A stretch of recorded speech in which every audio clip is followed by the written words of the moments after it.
என்னுடைய சகோதர சகோதரிகள் அனைவருக்கும் என்னுடைய பணிவான அன்பான வணக்கங்கள். ஒரு தியேட்டருக்கு போகிறோம். தியேட்டரில் பெரிய ஸ்க்ரீன். வீட்டில் நம்ம என்ன தான் பார்த்தாலும் அந்த தியேட்டருக்கு போய் படம் பார்க்குறதுன்றது ஒரு நல்ல அனுபவம். ஒவ்வொருத்தருக்கும் அந்த அனுபவம் நிறையாவே கிடச்சிருக்கும்.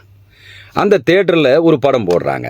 உதாரணத்துக்கு நமக்கு தெரிஞ்ச நடிகர்களே சொல்லிக்கலாம். ரஜினி சார் படம் போடுறாங்க, கமல் சார் படம் போடுறாங்க, விஜய் சார் படம் போடுறாங்க. இந்த மாதிரி பலதரப்பட்ட படங்கள் போடுறாங்க. இந்த படங்கள்லாம் பார்த்து முடித்த பிறகு அந்த ப்ரொஜெக்டரை ஆஃப் பண்ண பிறகு அங்கே இருக்கிறது ஸ்க்ரீன் மட்டுமே. இப்போ அந்த தியேட்டரில் போனால் எவ்வளோ படங்கள், வித்தியாசமான படங்களை நம்ம பார்க்கலாம். ஆனால் ஸ்க்ரீன் மட்டும் நிரந்தரமாக ஒன்று தான் இருக்கும். இப்போ எதுக்காக இதை பேச வரேன்னு நினைக்கிறீங்களா? ஆன்மீக சம்மந்தப்பட்ட விஷயத்தில் இதை என்னத்துக்கு பேச வரேன்? இது ஒரு உதாரணத்துக்காக பேச வரேன். இப்போ நம்ம வீடியோக்குள்ளே போகலாம். நான் நிழலா நிஜமா, இதுதான் இன்னைக்கான டாபிக். இப்போ இதை கேட்கும்போதே உங்களுக்கு புரிஞ்சிருக்கும், நான் என்பது என்ன, நான் யார் என்பதை பற்றி தான் நம்ம இப்போ பேச போகிறோம். ஒரு வீட்டில் கண்ணாடி வச்சுருக்கோம்.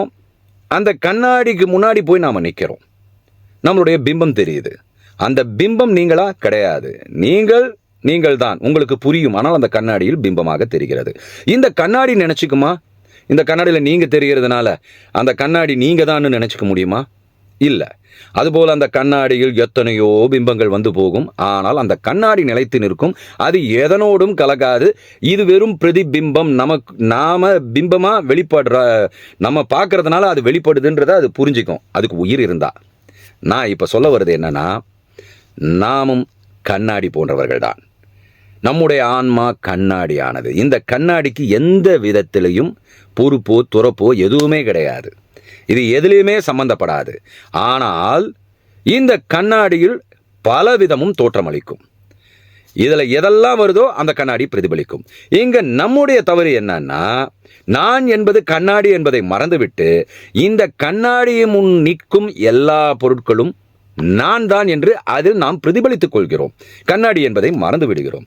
உதாரணத்துக்கு ஒரு வீட்டுக்கு போகிறோம். மன்னிக்கணும், நம்ம வீட்டுக்கு போகிறோம்.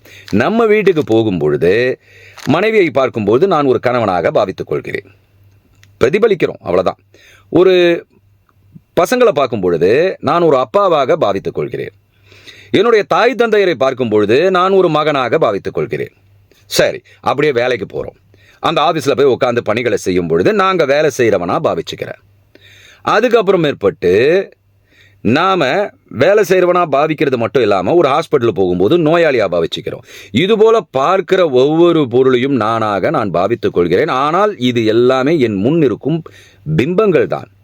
இந்த பிம்பங்கள் என்று உண்மை என்பது நமக்கு புரிகிறதோ அப்பொழுதுதான் உண்மையான நான் என்பது வெளிப்படும். அதாவது ஒரு தடாகம்னா தெரியும் உங்களுக்கு, ஏரியோ குளமோ ஏதோ ஒரு விஷயம், அது சஞ்சலம் இல்லாமல் இருக்கும்போது அந்த சூரியன் அதில் பிரதிபலிக்கும் போது இந்த தடாகம் தன்னை சூரியனாக நினைத்து கொள்ளுமா? கிடையாது. சூரியன் பிரதிபலிக்கிறது. இப்போ நம்ம ஒரு தூக்கத்தில் போகிறோம். தூக்கத்துக்கு போன உடனே நம்ம யாருன்னே நமக்கு தெரியறதில்ல. ஆனால் முழிச்சு பார்க்கும்போது இந்த உலகம் மொத்தமும் நமக்கு தெரியுது. நம்ம பார்க்குற விஷயங்கள், நம்ம அனுபவப்படுற விஷயங்கள் எல்லாமே நமக்கு தெரிய வருது. இப்போ ஒரு பொருளை பார்க்கும் பொழுது அந்த பொருள் தான் நானுன்னு அது மேலே நம்ம பற்று வைத்துக் கொள்கிறோம். அதாவது பற்று வைத்துக் கொள்வதென்றால் ஆசை அல்ல, பற்றி கொள்கிறோம். ஒரு மனைவியை பார்க்கும்போது அவளுடைய கணவன் நான், அவளுக்காக நான் செய்ய வேண்டிய கடமைகள் இருக்கிறது, அவள் தான் எனக்கு எல்லாம், அவள் தான் இந்த உலகம், அவள் தான் இந்த வாழ்க்கை, அப்படியெல்லாம் நினைச்சு பற்றை அங்கு செலுத்திக் கொள்கிறோம். ஆனால் நம் உள்ளிருக்கும் கண்ணாடி என்னும் ஆன்மாவின் மீது பற்று இல்லாமல் வெளிப்பற்றுகள் இருப்பதனால் நாம இந்த துன்பத்துக்கு ஆளாகிறோம். துன்பம் என்றால் ஒரு விஷயத்தை நான் நல்லா சொல்றேன். நமக்கு தேவையானது நடக்கும் பொழுது நமக்கு இனிமை, நமக்கு தேவையற்றது நடக்கும் பொழுது துன்பம். இப்போ உதாரணத்துக்கு பசங்களை வளர்க்குறோம், நம்பிக்கையோடு வளர்க்குறோம். அந்த பசங்க அந்த நம்பிக்கையை உடைச்சிட்டு பெரியவனாகும் போது நமக்கு ஏதாவது செய்யாத போது நமக்கு துன்பம் ஏற்படுகிறது. அதே பசங்க நம்ம பேரில் நம்பிக்கை வச்சு அப்பா அம்மா நமக்கு எல்லாம் செஞ்சுருக்காங்கன்னு பண்ணும்போது அது இன்பமாக மாறுது. இதுபோல் ஒவ்வொரு விஷயத்திலும் நாம் நம்மை அதில் செலுத்தி பற்றி கொள்கிறோம். இந்த பற்றுக்களை விட வேண்டும் என்று சொல்வதுதான் ஆன்மீகம். இந்த பற்றுக்கள் இருக்கும் பொழுது உன்னால் நிறைநிலை அடைய முடியாது. நிறைநிலை அடைய முடியாதுன்னா என்ன? நிறைநிலை எதற்காக அடைய வேண்டும்? நிறைநிலை என்பது ஒரே, அதாவது நீங்கள் கண்ணாடியாக மட்டுமே, நீங்கள் தான் கண்ணாடி என்பதை உணர்ந்து கொள்வதுதான் நிறைநிலை. ஆனால் கண்ணாடி முன் தோற்றமளிக்கும் எல்லா பொருளும் அந்த நான் தான் என்றால் அது நிறைநிலை அல்ல, மாற்றமடையக்கூடிய நிலை. அதனால தான் நிறைநிலை அடை. நிறைநிலையில் நீ எல்லாவற்றையும் பார்த்தால் வெறும் கண்ணாடியாக இருப்பாய், எதுவும் முன்னில் படியாது அப்படின்னு பெரியவங்க நமக்கு சொல்லி கொடுத்துருக்காங்க. நம்ம கிட்ட படிகிற விஷயங்கள் நம்மை அலைக்கழிக்கும். ஸோ அதுதான் நீங்களே அனைத்தும் என்பதை உணர வேண்டும். அப்படி உணர்ந்தால் எதுவும் பிரச்சனை அல்ல, நாம கர்ம வினையில அகப்பட்டுக்க மாட்டோம். இப்போ ஒரு விஷயம் சொல்றாங்க, உன் கர்ம வினையால் தான் இந்த பூமிக்கு வந்தாய், இந்த உடலை எடுத்துக்கொண்டாய், இதில் நீ வேதனைகள் எல்லாம் சந்திக்கிறாய், துன்பங்களை சந்திக்கிறாய், இன்பங்களை சந்திக்கிறாய், எல்லாமே உன்னோட கர்ம வினைன்னு ஈஸியாக சொல்லிட்டு போயிட்டாங்க. கர்ம வினைனா என்ன?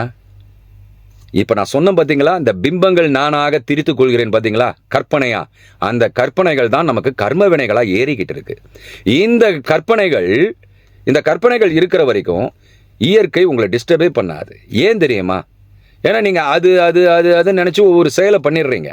ஸோ உங்களுக்கு எப்படி அது இது என்று இருக்கிறதோ அதுபோல் இன்னொரு உடலுக்கும் அதே அது இது எது அப்படியெல்லாம் இருக்கும். அப்படி இருக்கும் பொழுது இன்னொரு உடலுக்கு நீங்கள் தீங்கு செய்யும் பொழுது தீங்கு செய்பவனாக நீங்கள் உங்களை நினைத்துக் கொள்கிறீர்கள். அந்த துன்பத்தை அது அனுபவிக்கும் போது நான் இவனால் துன்பத்தை அடைந்து கொள்கிறேன் அது நினைச்சுக்குது. இப்போ இதெல்லாம் இது பண்ணும்பொழுது உங்களுக்குள் அந்த கணக்கு ஏற்றப்படுகிறது. இதை தான் புரிகிற மாதிரி சொன்னான். சித்திரகுப்தன் உன் கணக்கு எழுதுறான், யமதர்மன் உன் தீர்ப்பை சொல்கிறான். இது யமதர்மனோ சித்திரகுப்தனோ அவங்க இந்த மாதிரிலாம் மேல் உலகத்தில் உட்காந்து எல்லாருடைய கணக்கையும் எழுதிட்டு இருந்தான்னா அவங்களுக்கு காலமே கிடையாது. ஒவ்வொரு சித்திரகுப்தனும் நமக்குள் தான் இருக்கிறான், சாட்சித்தன்மையாக இருக்கிறான். அந்த சாட்சித்தன்மை தான் நீங்கள் சாட்சித்தன்மை என்பதை மறந்துவிட்டு சாட்சித்தன்மையான் இருப்பவன் காண்பவனோடு கரைந்து விடுகிறான்.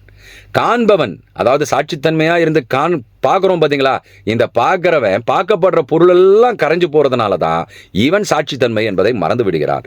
இப்போ என்ன பண்ணணும்? தியானம் என்பது அதை தான் நமக்கு சொல்லிக் கொடுக்கிறது. தியானத்தில் இருக்கும்பொழுது நம்ம என்ன பண்றோம்? காண்பவனை எல்லா புலன்களையும் அடக்கி கொண்டு, ஏன்னா இந்த காண்பவன் இந்த புலன்கள் வழியாக தான் வெளி உலகத்தோட தொடர்பு கொள்றான். இந்த காண்பவன் தனக்குள்ளாக லயித்துக் கொள்ளும் பொழுது புலன்களை எல்லாம் அடக்கி வைத்து தியானத்தில் அமைதியாக உட்காரும் பொழுது, தியானம் என்பது கவனிப்பது, தன்னையே தான் கவனிப்பது, தனக்குள் இருக்கும் அந்த இருளை, தனக்குள் இருக்கும் அந்த இருளும் ஒளியும் மற்ற தன்மையை, தனக்குள் இருக்கும் அந்த சாட்சித்தன்மையை, இருப்பு உணர்வை கவனிக்க ஆரம்பிக்கிறான். இதுவரைக்கும் கவனிப்பவன், அந்த சாட்சித்தன்மையாய் இருந்து கவனிப்பவன் வெளி உலகத்தை பார்த்து கொண்டிருப்பவன், சாட்சித்தன்மையாய் இருந்து கவனிப்பவன் தனக்குள்ளேயே பார்த்துக் கொள்கிறான். இங்கே நடக்கும்பொழுது அந்த பார்க்கும் பொருள் என்ன பண்ணுது தெரியுமா? இந்த தன்னுடைய சாட்சித்தன்மையையே பற்றி கொண்டிருக்கிறது. இந்த பற்றுதல் நடக்கும் பொழுது எப்படி வெளி உலகத்தில் பற்று நடக்கும் பொழுது அதில் கரைந்து விடுகிறோமோ அதுபோல் இங்கு பற்று ஏற்படும் போது சாட்சித்தன்மையோடு இந்த பற்று கரைந்து விட்டு நான் நீ என்ற பேதமற்று நானே சத்து, நானே சித்து, நானே ஆனந்தம்னு புரிஞ்சுக்கிட்டு அந்த சாட்சித்தன்மை மட்டும் நிலைத்து நிற்கும். அதாவது தூய்மையான கண்ணாடி மட்டுமே நிலைத்திருக்கும். அந்த கண்ணாடியில் இருக்கிற அழுக்குகள் எல்லாம் துடைக்கப்பட்டு அதில் இருக்கும் பிம்பங்கள் வந்தாலும் அந்த கண்ணாடி அந்த பிம்பங்களை வெறும் பிரதிபலிப்பாக மட்டுமே வைத்துக்கொண்டு அதிலிருந்து அதில் கலக்காம என்றும் நிலைத்திருக்கும் கண்ணாடியாக அது மாறும். அதுதான் உண்மையான நான் என்பது. தியானம் நமக்கு சொல்லிக் கொடுப்பது அதுதான். தியானம் என்பது உங்களையே கவனித்துக் கொள்வது. கடைசியில் அந்த தியானமும் உங்ககிட்ட இருக்காது, தியானம் மறைந்துவிடும். அப்போ என்ன நடக்கும்? இப்போ பார்த்தீங்கன்னா பதஞ்சலி யோக முனிவர் தான் இந்த யோகங்களை அழகாக விஞ்ஞான முறையில் நமக்கு வழிபடுத்தி கொடுத்தாரு.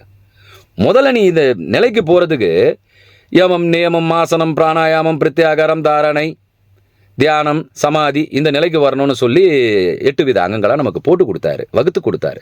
இப்போ இதெல்லாம் பண்ணும்போது நீங்கள் ப்ராக்டிஸ் யமம்லேருந்து ஆரம்பிக்கும் போது உடல் ரீதியாக முதல்ல நீங்கள் தயாராகிறீங்க, மன ரீதியாக தயாராகிறீங்க, அப்புறம் உங்களை உற்று நோக்குறீங்க, அப்புறம் இதெல்லாம் பண்ணும்போது என்ன ஆகும்? தியானம் வரும்.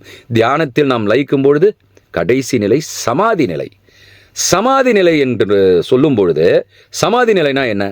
சமநிலை, அதாவது ஆதிக்கு சமமாதல். ஆதி என்பது மூலம், நம்முடைய மூலம்.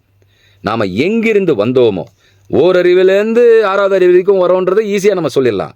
ஆனால் அதுக்கும் முன்னால் இருக்கிற ஆதி இருக்குது பார்த்தீங்களா, அங்கிருந்து தான் நாம் எல்லோருமே புறப்பட்டு இங்கே வந்தோம். எல்லோரும்லாம் கிடையாது, எல்லாம் ஒன்று தான். ஸோ அதை புரிந்து கொள்ளும் பொழுது, அதில் நாம் லயிக்கும் பொழுது அந்த ஆதிக்கு நாம் சமமாயிடுறோம்.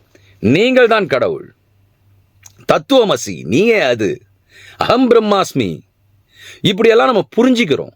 புரிந்து கொண்டு நாம் என்பது அழிந்துவிட்ட பிறகு நீயே கடவுள், நீங்கள் தான் எல்லாவற்றையும் தீர்மானிப்பவர். ஆனால் உங்களுடைய தீர்மானம் ஸ்திரத்தன்மையாக எந்த விஷயத்திலையும் ஒரு கணக்கு கூட மிஸ் ஆகாது. அதனால தான் அந்த ஆதி தீர்மானம் பண்ணும்போது இந்த பூமி இந்த கணக்கில் சுற்றணும், வேறு கிரகம் இந்த கணக்கில் சுற்றணும், இந்த கிரகம் இந்த பூமியோட ஆட்படணும், இந்த மாதிரி ஜாதகம் அது இதுன்னு இவ்வளோ கணக்கு பிரகாரம் நடந்துக்கிட்டு இருக்கு. அதனால் நாம் எல்லாம் நிறைந்தவனாக, திருப்திகரமானவனாக, என்றும் ஆனந்தமானவனாக மாறுவதற்கு உங்களுக்குள் நிறைத்திருங்கள். நீங்கள் நிழலும் அல்ல, நிஜமும் அல்ல, அதற்கும் மேலானவர்கள். நன்றி, வணக்கம், ஜெய் ஹிந்த்.